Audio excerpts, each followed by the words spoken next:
بسم اللہ الرحمن الرحیم۔ شروع اللہ کے نام سے جو بڑا مہربان نہایت رحم والا ہے۔ السلام علیکم۔ ایک مرتبہ امیر المومنین حضرت علی رضی اللہ تعالیٰ عنہ کے کاشانہ اقدس سے کچھ فاصلے پر ایک مسجد سے متصل ایک گھر میں میاں بیوی رات کو جھگڑتے رہے۔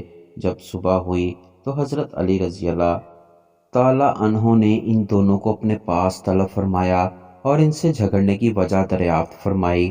عورت کے خاوند نے عرض کی، اے امیر المومنین، میں کیا کروں؟ نکاح کے بعد اس عورت سے مجھے بے انتہا نفرت ہو گئی ہے۔ میرا رویہ دیکھ کر اس عورت نے مجھ سے جھگڑنا شروع کر دیا ہے، جس سے بات بڑھ گئی اور ہم دونوں میں ساری رات تو میں ہوتی رہی۔ یہ بات سن کر حضرت علی رضی اللہ تعالیٰ عنہ تمام حاضرین کو وہاں سے باہر نکل جانے کا حکم دیا۔ پھر عورت نے فرمایا کہ تم سے جو سوال کروں گا تم اس کا بالکل درست اور صحیح جواب دینا۔ اس کے ساتھ ہی آپ نے فرمایا، اے عورت، نام یہ ہے اور تمہارے والد کا نام یہ نہیں ہے؟ عورت نے کہا، آپ نے بالکل ٹھیک بتایا۔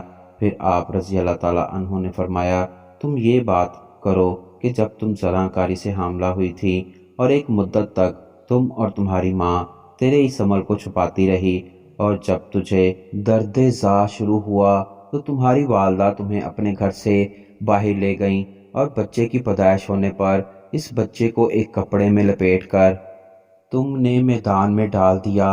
اتفاق سے اسی وقت ایک کتا اس بچے کے قریب آیا تو تمہاری ماں نے اس کتے کو پتھر مارا، مگر وہ پتھر کتے کو لگنے کی بجائے بچے کو لگ گیا اور اس کا سر پھٹ گیا۔ تمہاری ماں کو بچے پر رحم آ گیا اور اس نے بچے کے زخم پر پٹی باندھی۔ پھر تم دونوں نے وہاں سے راہ فرار اختیار کی اور اس کے بعد تم دونوں کو اس کی کوئی خبر نہ ملی۔ یہ واقعہ سچ ہے؟ عورت نے اقرار کرتے ہوئے کہا، اے امیر المومنین علی مرتضیٰ رضی اللہ تعالیٰ عنہ، یہ واقعہ بالکل سچا ہے۔ عورت کے اعتراف کے بعد آپ نے فرمایا، اے نوجوان، تو اپنا سر کھول اور اس عورت کو دکھا۔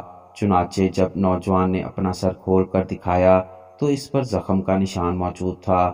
پھر حضرت علی رضی اللہ تعالیٰ عنہ نے عورت سے مخاطب ہو کر فرمایا، یہ نوجوان تیرا شوہر نہیں بلکہ تیرا اپنا بیٹا ہے۔ اب اسے لے کر اپنے گھر جاؤ اور تم دونوں اللہ کا شکر ادا کرو کہ اس نے تم دونوں کو بہت بڑی حرام کاری سے بچا لیا۔